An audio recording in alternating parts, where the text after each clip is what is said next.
Hello, I'm Rob Westerveld, editor of IHS Chemical Week, reporting from the IHS World Petrochemical Conference in Galveston. And I'm delighted to be joined by Stephen Cornell, Executive VP, International Operations for Sasol. Stephen, thanks for joining us today. Thank you, Rob. Pleasure to be here. As you know, the big theme of the conference is the new energy environment and the impact of crude on energy and chemical markets. What's Sasol's view on the impact of the broader petrochemical market in response to lower crude? Have you adjusted your strategy or forecast at all? So like most, we have to adapt to the ever-changing environment. We still see a very good growth of petrochemicals globally, following GDP. A little downturn in that, but not nearly as significant as the downturn in the crude oil pricing.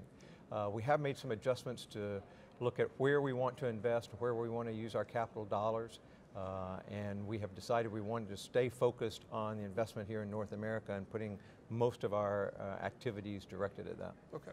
Yeah, and you mentioned, obviously, the big project being Lake Charles. That's correct. Give an update on where you stand in terms of construction and how is that proceeding?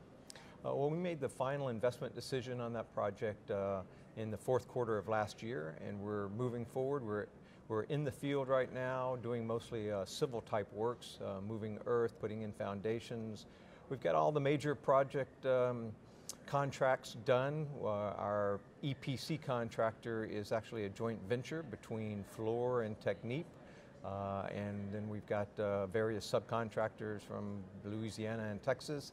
And we are anticipating finishing most of the mechanical in very early 2018, and then startup being in the first and second quarter of 2018. Okay. How have you managed some of the, a lot of discussion, I guess, the previous 2 years around potential for E&C constraints and tight labor, particularly skilled labor? Have you seen any easing with the slowdown in energy spending, and how are you managing that whole very complex project? That's a good question. Everybody's hoping to see a slowdown, if you will, in the, let's say, the cost escalation and the resource pinch with maybe fewer activities, both in petrochemicals and outside petrochemicals in the E&P side.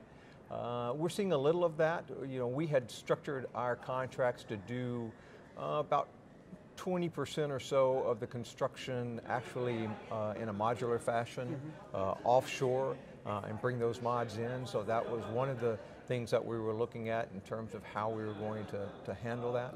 But so far so good in terms of the resource needs that we have at Lake Charles and the ability to get the resources in place. So we'll peak out about, say, 5,000 to 6,000 on-site contractors, manpower, and that'll happen a couple years from now. So we think we're in pretty good shape, but we'll have to manage it as it goes. Okay. And what's the current thinking on GTL in the U.S.? So GTL, we still see GTL as a real cornerstone within Sasol in terms of our future plans. As you know, we're one of only 2 companies that have been able to really prove this technology on an industrial scale. We've got our flagship operation in Qatar. We also just started up another GTL plant that we're a partner in Nigeria. And we're looking at where next to go in terms of the investment in GTL. Hopefully it's going to be the US, it could be Southern Africa, but we still believe that the technology is a winning technology.